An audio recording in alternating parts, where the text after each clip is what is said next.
اعوذ باللہ من الشیطان الرجیم بسم اللہ الرحمن الرحیم۔ کیا حضرت ابوبکر صدیق اور حضرت عمر فاروق رضی اللہ تعالیٰ عنہ جنتی بوڑھوں کے سردار ہوں گے سوائے انبیاء اکرام کے؟ یہ سوال کیا جاتا ہے کہ نبی علیہ السلام نے تو کا فرمان ہے کہ تمام لوگ تو جنت کے اندر نوجوان ہو کر ہی داخل ہوں گے، تو کیا یہ حدیث صحیح ہے یا نہیں صحیح؟ اس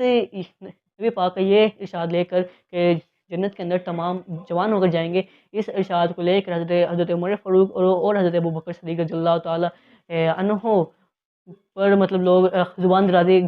کرتے ہیں، کچھ لوگ ان پر بہت زیادہ زبان درازی کرتے ہیں، تو ان کو جواب دینا چاہتا ہوں کہ آپ صلی اللہ علیہ وسلم نے ارشاد فرمایا ہے کہ حضرت ابوبکر صدیق اور حضرت عمر فاروق رضی اللہ تعالیٰ عنہ تمام جنت کے اندر اگلے پچھلے بوڑھوں کے سردار ہوں گے سوائے انبیاء اکرام کے۔ اب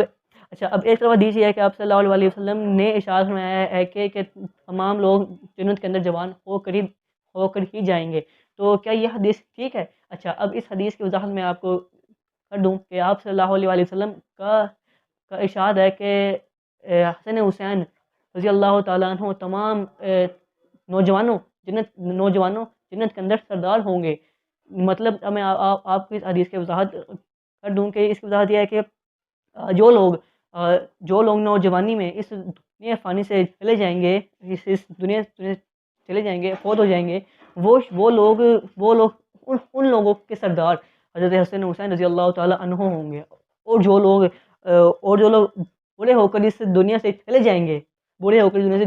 جائیں گے وہ جنت کے اندر جوان ہو کر ہی، مگر وہ بوڑھے ہوں گے اور فوت ہو جائیں گے، وہ جنت کے اندر جائیں گے تو جوان ہو جائیں گے، تو ان کے جو سردار ہوں گے وہ حضرت ابوبکر صدیق اور حضرت عمر فاروق رضی اللہ تعالیٰ عنہ ہی ہوں گے۔ سبحان اللہ۔ السلام علیکم ورحمۃ اللہ وبرکاتہ۔